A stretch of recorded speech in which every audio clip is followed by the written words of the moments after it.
Hi. Good afternoon, everyone. This is Karen Broomberg at Brand USA. We're excited to have you on the call on this nice Valentine's Day. We've been working on this program for about 2 years, and we want to bring more information about the importance of golf tourism to your market. We have more golf courses than anywhere else in the world. Every state in the U.S. has several golf courses, and now they're becoming more and more accessible, so this is a great way to increase your tourism growth to a really specialized market. And I'm going to turn this over to Devon Dow, who has been working on our golf marketing for the last 3 years, who's going to lead the rest of the webinar to our guest. Thanks, Devon. Thanks, Karen. Thank you for joining our webinar today. Just a brief introduction to what we'll be talking about. We'll be going over the insights on the International Golf Traveler, as well as a few key programs that Brand USA has put together for your destination to become more involved in golf travel. As a note, we will be answering questions at the end of the webinar, so feel free to go ahead and type in any questions as we go through the webinar if you have them. So as Karen said, we have identified golf as a key vertical with great potential to increase international tourism into the United States. We've found through a lot of our research in connection with IAGTO, International Association of Golf Tour Operators, that golfers tend to stay longer, they spend more, and they tend to travel with family and friends, where golf tends to be a bonus trip. So as such, we have identified golf as a key influencer for leisure tourism growth beyond just golfers coming to golf, so golfers coming as an added bonus to your destination. So we've partnered with IAGTO to do a survey to identify the potential of growth for golf tourism into the United States, as well as the potential for our golf courses to have more golfers come golf with them. I would like to introduce Peter Walton, the Chief Executive and Founder of IAGTO. He's going to provide insights on the International Golf Traveler and our potential to increase visitation from these travelers to the United States. Thank you, Peter. Peter? Well, thank you very much, Devon. Thank you, Karen, and good afternoon, America. I'm speaking to you from London, England, because it's here where we have the headquarters of the Global Golf Tourism Association, IAGTO. So I hope you can hear me clearly across the pond there. But thankfully, I'm not alone. I'm joined by the President of IAGTO North America, the Italian-sounding but very much Canadian, Mr. Claudio De Marchi, in Toronto. So say hello, Claudio. Well, how about a happy Valentine's Day from snowy Canada? Well, that's very kind of you, Claudio. So I'm also joined by Guillaume Post, our USA Destination Manager here in the office, who is 100% French, but he's been working with the States for over a decade. So say bonjour, Guillaume. Hello, everyone. Bonjour, bonjour. Wonderful. Well, it's all going very well so far. And as I heard from Karen, it's Valentine's Day today. So I'm aware that your mind might start to wander. So let me assure you that I'll keep this brief to about 25 minutes and also give you a couple of incentives now to keep you going right to the end. Devon mentioned that you should get involved. You can use the chat box on screen to ask questions or make comments as we go along. So please do this, and we'll all make notes and try and address these towards the end. Secondly, towards the end of the presentation, we will give you the tools to help your destination both calculate the value of golf tourism in 2016 and to monitor it on a monthly basis going forward. That is, of course, if you're not already doing that. And lastly, my last incentive, bearing in mind that many of you will have romantic liaisons this evening, particularly Claudio by the sound of it, above all else, I will try to give you a wealth of information on the importance of international golf tourism, which you can use to keep the conversation going long into the night if dinner starts to drag. Okay, so let's begin. So, IAGTO, we're celebrating our 20th anniversary. IAGTO, IAGTO, stands for the International Association of Golf Tour Operators and was established in 1997. We are the only global trade organization for golf travel, and currently have over 2,500 member golf tour operators, golf resorts, golf courses, hotels, DMCs, which are ground handlers, tourist boards, and other golf tourism suppliers in 96 countries, from Argentina to Zanzibar. Now, our membership includes 208 companies and tourist boards in the USA, from, let's see, Alabama to, is there a state beginning with Z? There's no. We've got Wyoming. Okay, but we don't have any members in Wyoming. No. West Virginia? Virginia, okay. Virginia. So 208 members from Alabama to Virginia. As you can probably tell from our association's acronym, at the heart of IAGTO sit our outbound golf tour operators, of which we have today 656 in 62 countries. All IAGTO operators are accredited and in compliance with the necessary licenses in their country of operation. They've all been trading for at least 2 years and have received recommendations from our member suppliers. We're very proud of the fact that these 650 plus operators control some 87% of all international golf vacations sold worldwide. So last year they carried an extraordinary 1.9 million golfers and generated over $2.5 billion in golf travel sales. Now, as Claudia will tell you, sadly we don't own these operators, but they do occasionally listen to what we have to say, and hopefully some of them are listening this afternoon. And we're one big happy family.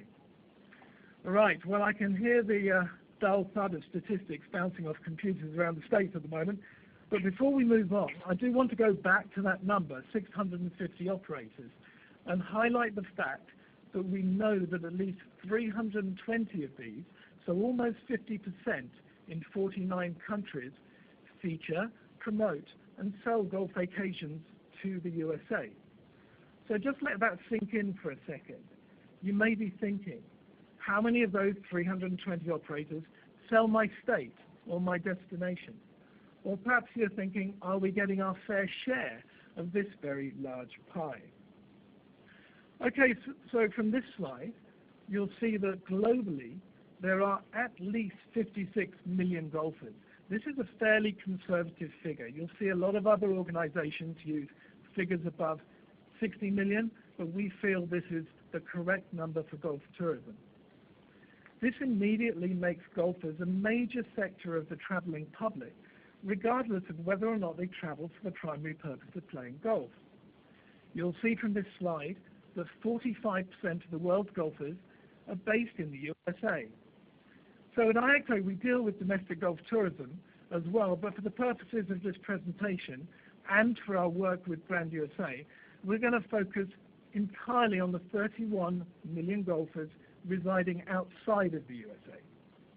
So as you can see, there are 14 million golfers in Asia, 8 million in Europe, 6 million in Canada alone, Claudio, and 1 million or less in Australasia, Africa, and Latin America.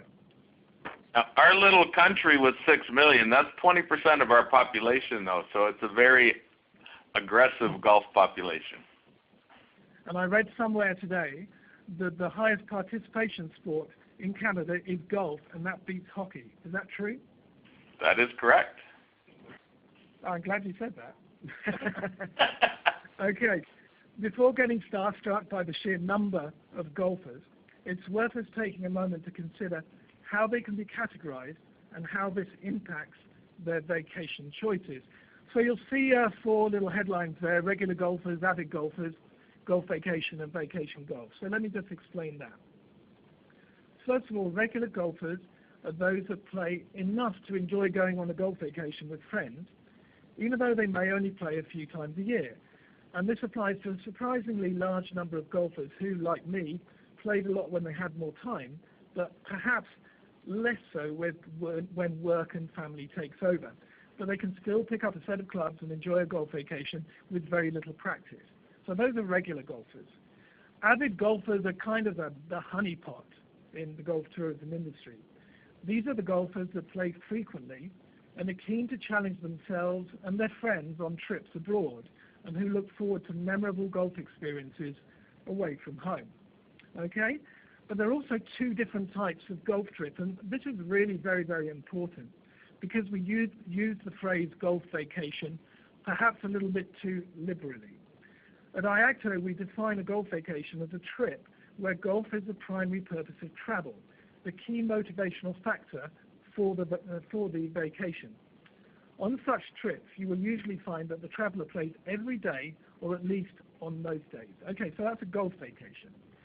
On the contrary, if we reverse the words, we define vacation golf as travel taken where golf is played only as an activity, like the equivalent of an excursion, and where the golf product, therefore, is probably not a major factor in the choice of destination for the traveler. So those two definitions are very important. And then on the right of the screen there, we've just listed a whole range, or a small part of the whole range, of the different types of golf traveler. You'll see buddy golf and trophy hunters, and golf for families is becoming more and more important as more members of the family play golf. Okay, this next slide, less words, bigger picture, easier to deal with.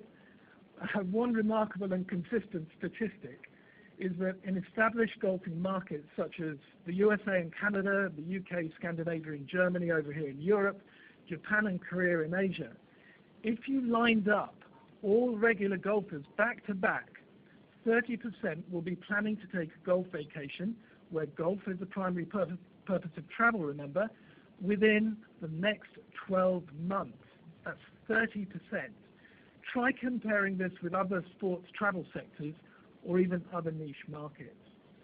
Okay, let's take this a step further, Guillaume. So here you'll see the 50% mark.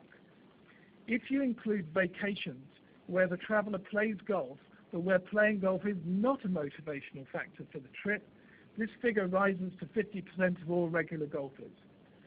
Golfers will commonly play a round or two while visiting friends or relatives, while on a business trip, or even during the family vacation if they can get away with it. So already you can see that the global golfing market is an incredibly productive one, in that 30 to 50% of all golfers that you reach out to are potential clients, providing that you can attract them to your destination. There's always a catch. Okay, moving on. This is where it really gets interesting. These golfers are responsible for many destinations. So I'm getting ahead of myself here. I'm obviously keen to get out this evening too. So for many destinations, the most popular time to play golf coincides with the off-peak and shoulder seasons. Okay. So to take this, hang on. There we go. 50%. Right. This is the problem with notes when you got your pages in the wrong order. It did sound very effective, but it wasn't quite right. Okay. The value of golf tourism has not gone unnoticed by tourist boards, which have already identified golf as an important niche market. But it's not always about simply increasing visitor numbers, as many of you will know. More often than not, the remit of a tourist board is to attract high-value, low-impact travelers in order to secure sustainable growth. And this is why golf travel is so appealing. If we average out the known data globally, then golf travelers contribute 120% more per person per day in destination than the average leisure tourist. This is not 20% more. This means more than double the tourism receipts for the same number of visitors. For many destinations, the most popular time to play also coincides with off-peak and shoulder seasons for general leisure tourism, making golf travel that much more valuable. Okay, now we see a very plain slide with a small pie in the middle. And as an ex-tourism board director myself, this precludes one of the most exciting discoveries for destinations that are considering promoting to international golfers. If we look just at the established golf markets most relevant to US golf destinations, on average, 5% of their adult populations play golf, whether this be, as Claudio said, 20% in Canada or 6% in the UK. This is what is depicted in this rather dull slide. But this is when it gets interesting. These golfers are responsible for approximately 12% of the total travel spend of their respective markets. Just because of the spending power of avid golfers, their value is something like 2.5 times that of their weight in numbers because of the amount of travel that they take during the year. And Devon mentioned influences, and it's because of their influence over leisure and corporate travel decisions. And one last thing on this, golfers are very easy to spot, easy to find, and easy to reach. Okay, I'm going to use this slide just to summarize where we've got to now. When you start weighing up golf against other niche markets, and I think every tourist board has to do because you all have limited budgets, just consider this for a moment. 50% of regular golfers have taken a golf vacation in the past. 30% will take a golf vacation this year. Golfers are incredibly easy to find, as I mentioned, and they'll all visit golf clubs during the year. Golfers, not like all consumers, are eager consumers of golf magazines and golf websites. Every week of the year, there is a televised golf tournament somewhere in the world attracting the attention of potential golf travelers. Okay, Guillaume, how are we doing for time? We're quite good. I think we're just under 15 minutes, so all good. All right, so let's move on. We're moving on to resilience in golf tourism. Now, this is an interesting point. So this is only brought out when there are global security incidents, volcanic ash crises, bird flu, and the like. Golf is, of course, not immune to the things that affect general leisure tourism. But what we've noticed is that it bounces back very quickly. So after the economic crisis in 2009, yes, there was a dip, but golf tourism bounced back straight away. And the reason for this is golfers will not be denied their annual travel fix.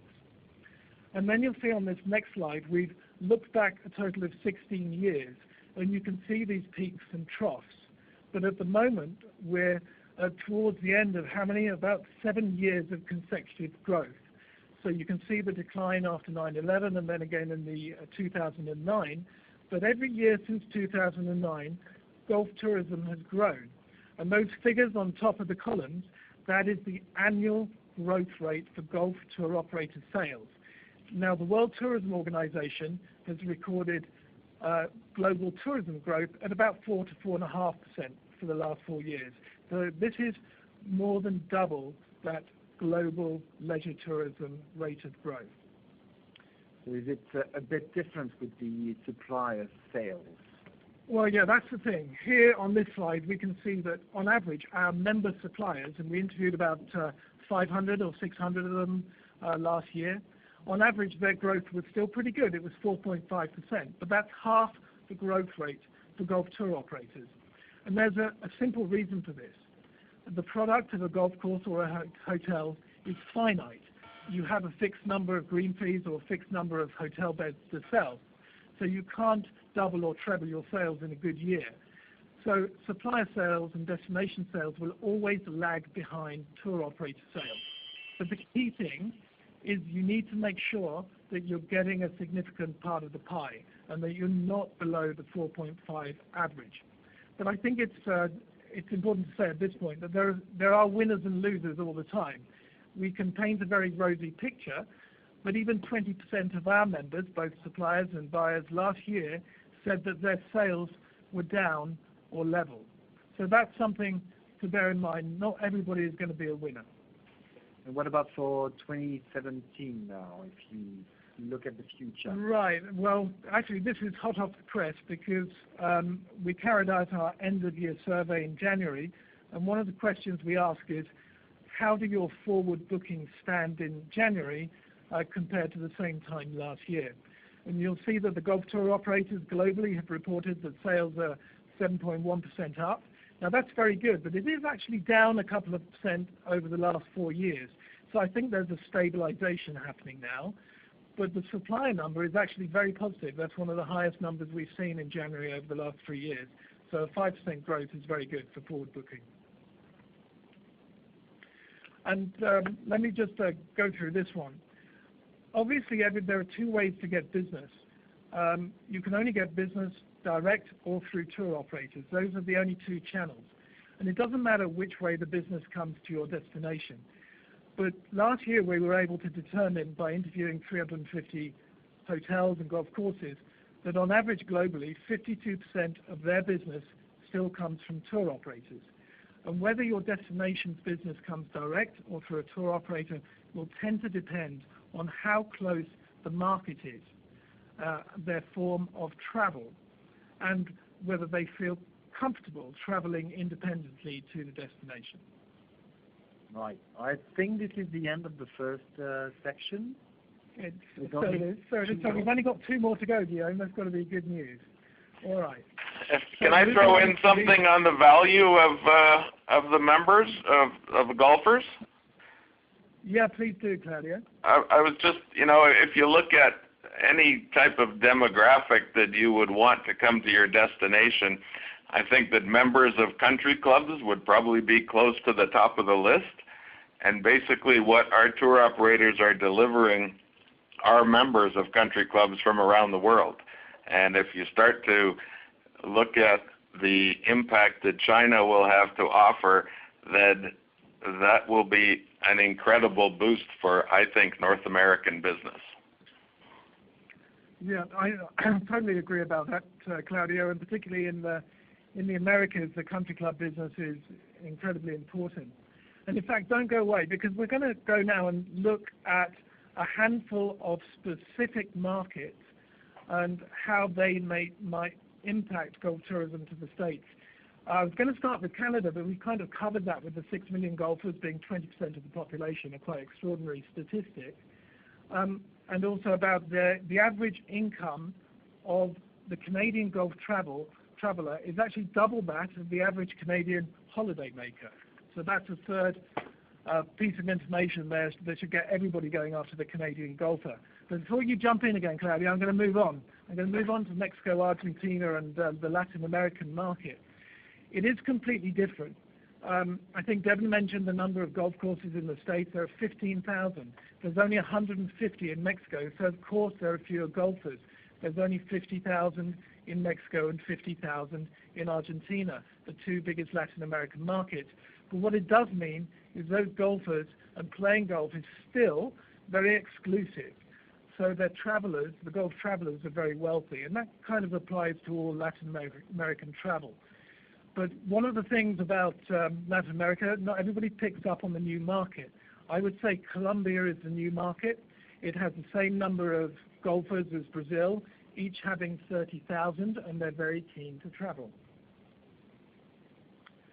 Okay, well, look, Europe, where I'm speaking from here, is a complicated fruit and one that needs peeling country by country. But we're not going to go through more, but I would like to highlight a couple.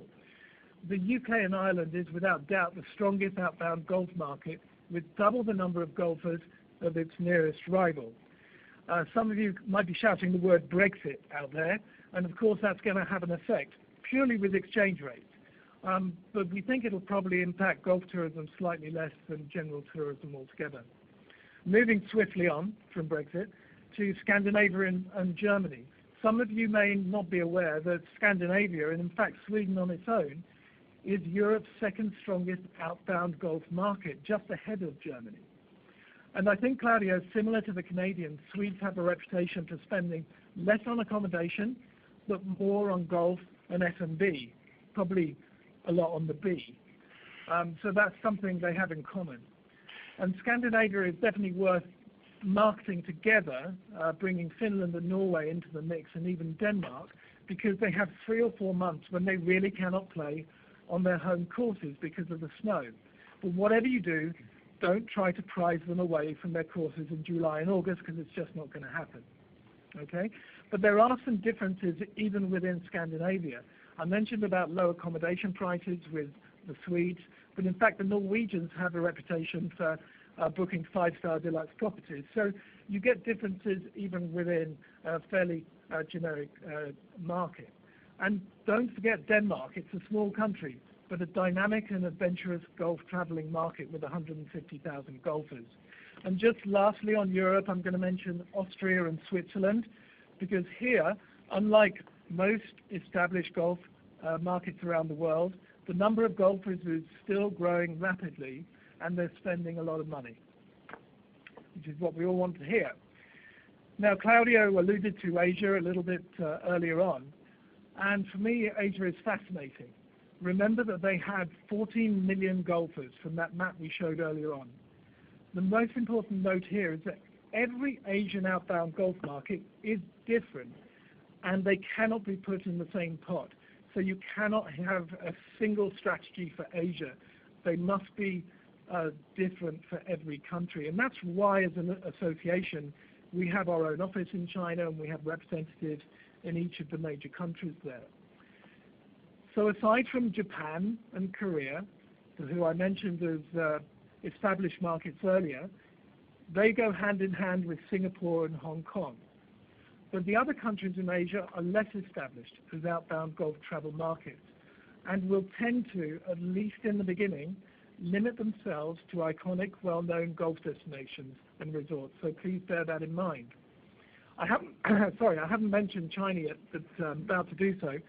The numbers vary, but there are about 500,000 regular golfers in China and Taiwan, and they are well worth targeting. But it does take a lot of time and effort investing in preparing programs that are suitable for them and training people on the ground to be able to handle their requirements.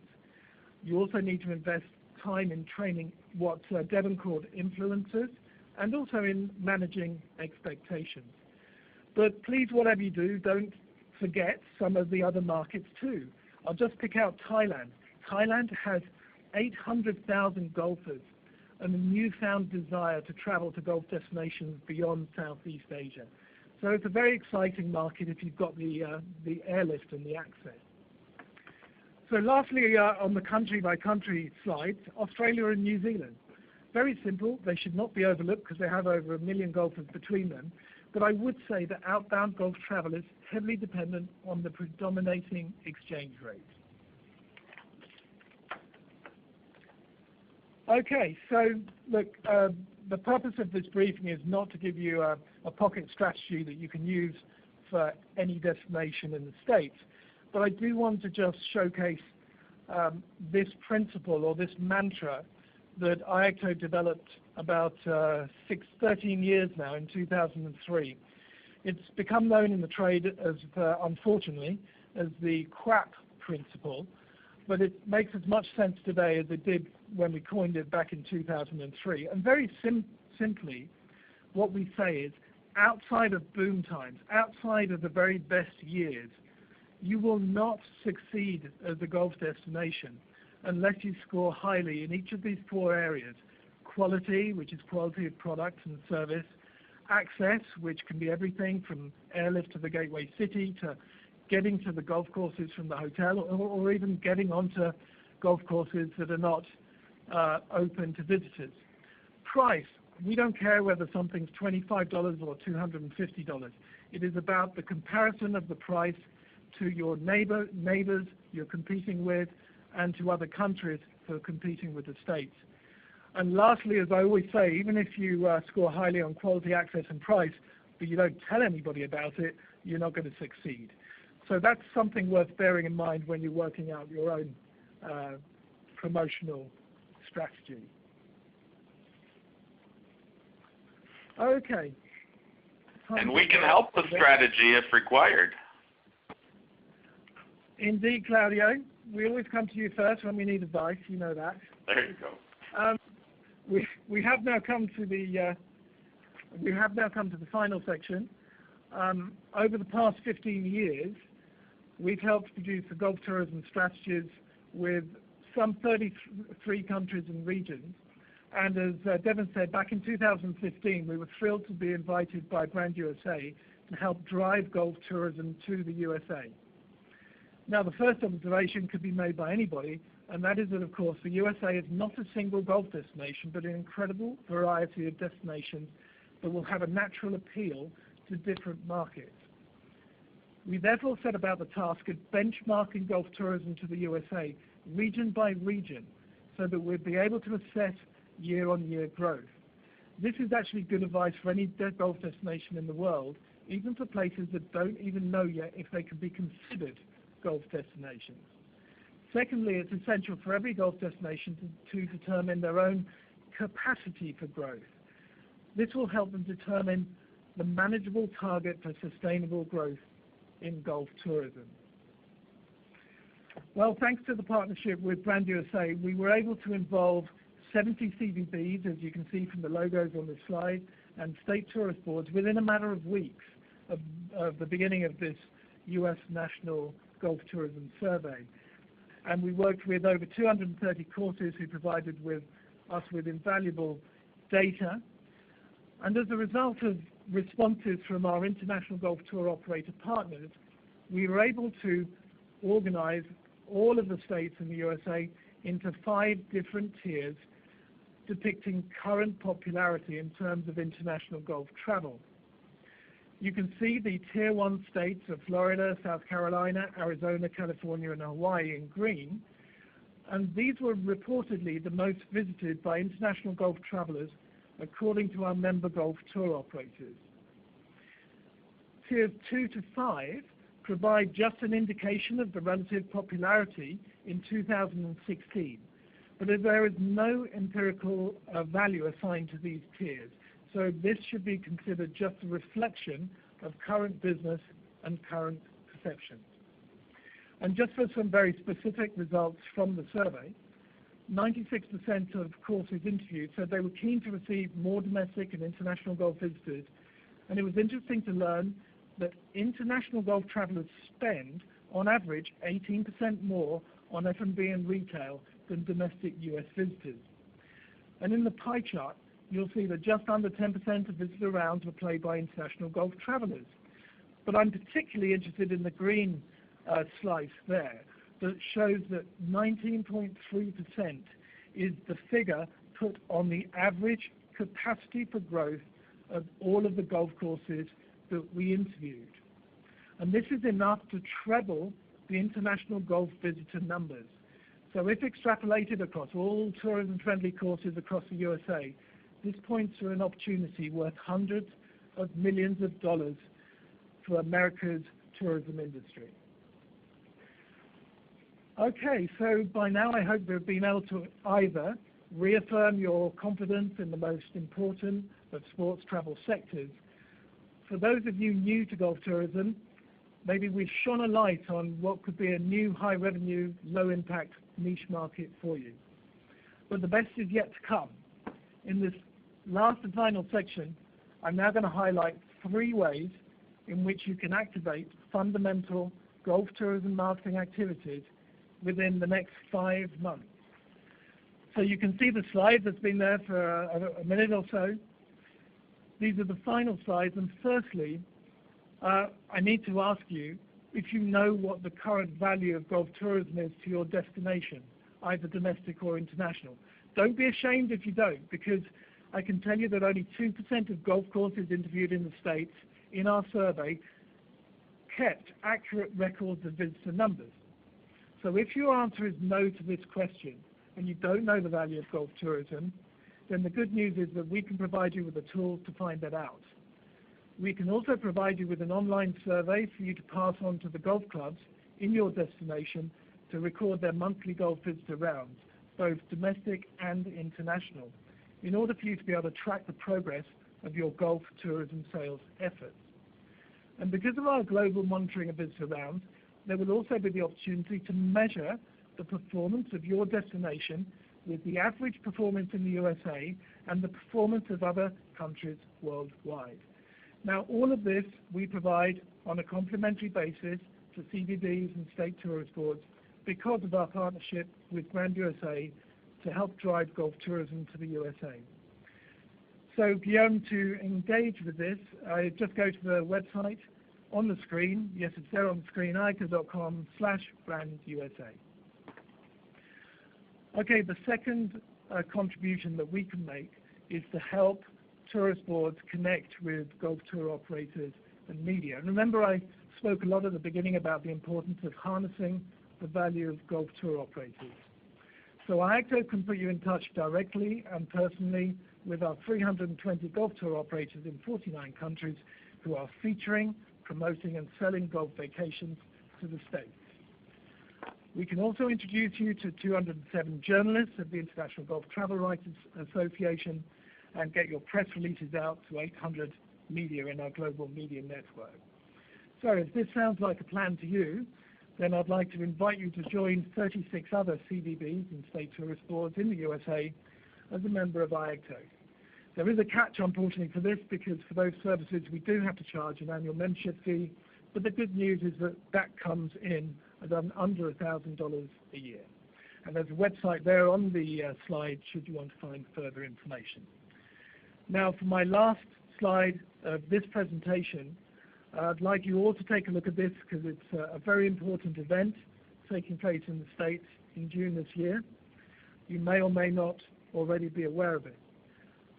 But this is the 9th annual North America Golf Tourism Convention, and it will be taking place in Miami from the 25th to the 28th of June this year. So if you want to test the waters in order to assess the potential of your destination for golf travelers, or if you want to aggressively drive sales to your established golf destination, then you need to think seriously about attending. With a 1-to-1 ratio of buyers to suppliers, this is where you get to meet the best golf tour operators from every viable market. All are already selling the USA over a 2-day period in Miami. So come and investigate, or better still, bring a delegation of private sector golf resorts, golf courses, hotels, and DMCs. And just like on previous 2 slides, there's a website address there at the bottom for you to find further information. So with that, and on behalf of IAGTO and the global golf tourism industry, I'd like to thank all of you very much for tuning in. And let me now pass back to Devon, your personal golf travel contact at Brand USA. Over to you, Devon. Thank you, Peter. And everyone, we're very lucky to have Peter join us today, as I believe he arrived home on a red-eye from the Philippines, and he's heading off to Vietnam, I think, in the next 2 days. So very small window and probably very jet-lagged, but thank you so much for all that great information. And as Peter said, one of the key pieces would be to join the trade show that's coming up this summer. And we also have a few programs for you that some we have done and some are new. Just to let you know, if you're interested in getting more involved within golf, specifically with Brand USA. Last year we worked directly with Golf Breaks, which is one of the leading publishers within the UK, specifically for golf tourism. And we created an insert with advertising directly for the destination across multiple broadcast TV, paid digital channels, as well as print. We had 20 partners get involved, and we saw an increase in inquiries over 29%, as well as 50% increase in revenue coming in from marketing within this channel. So this year we will be also partnering with Golf Breaks in 2017, doing a great program very similar to what we did last year, with the ability to come in onto a partner package with us. And with that, it is just being able to connect directly to their market of over 220,000 golf travelers, getting your advertising out there through multiple forms of media, through Sky Television advertising, print, as well as online advertising. So that's directly marketing to the UK. We have also partnered with a key golf partner, IMG, to create videos for your golf marketing. And we partnered with them starting last year. And they can help create and produce golf-themed videos for the destination, reaching over 322 million people through broadcast TV, as well as creating an established campaign. And this can be done directly with one destination or split between three destinations that are in close vicinity to each other, and IMG would work directly with you on the production and the creation of the video. So this is for folks who are either interested in having more golf tourism type videos or don't have any videos and would like to begin featuring more of the destination, including the destination and travel along with golf. So that's an opportunity we have, and that would be global across multiple channels. And the last program we've worked with is we've worked directly with Sojern on a golf campaign and basically using their ability to target and retarget marketers. So the key in with this is it's a global reach where you'd have the ability to choose which market specifically you are targeting, and then looking at creating that message with us and Sojern to create the proper message for your destination, and the ability to target folks who are looking for specifically for golf destinations. So it's a qualified marketing search. So you're reaching the right people who are looking for golf destinations to come to your destination. So those are some of the programs that we have with Brand USA. We would love to see you get involved, and feel free to ask any questions to myself as well as your partner service representative at Brand USA. At this time, we'll open it up for some of the questions that have been asked for Peter or us at Brand USA to help you out.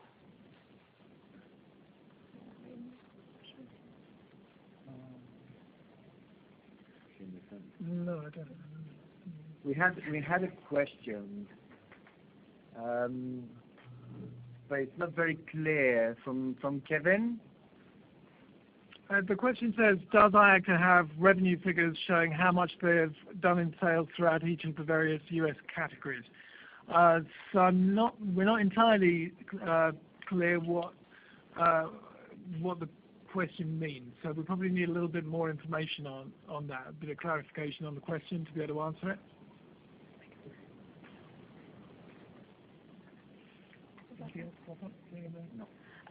One of the questions, real quick, just to let you know that this webinar has been recorded and will be available to you on our website at the end of the day today in the next 3 hours, so you can access it online on our website.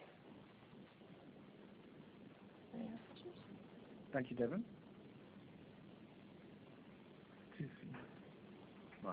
Okay. Yeah. Now we've got an interesting question about being a theoretical Tier 3 destination. In my experience of working all around the world, there is not a destination yet, Tier 5, Tier 6 or beyond, that we haven't been able to find a market for. So it's very much a question of location, accessibility. Look at those 4 letters, QAPP, and you have to almost do a self-audit of the destination to understand your product and your destination, but through the eyes of a potential golf visitor. So it's sometimes good to start with that, with the domestic market, and then progress to the nearest markets, which have accessibility. So it's a very difficult thing to answer without knowing where you are or what part of the States you're in.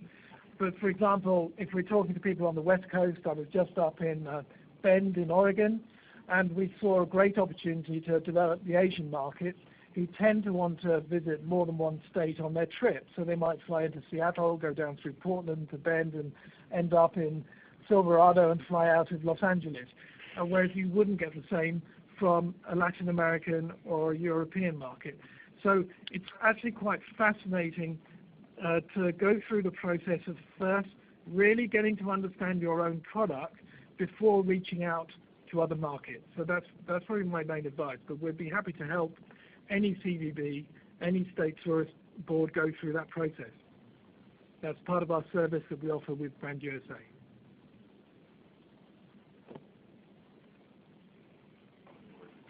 Are there any more questions? Okay, we have no more questions popping up. I want to thank Peter and his team.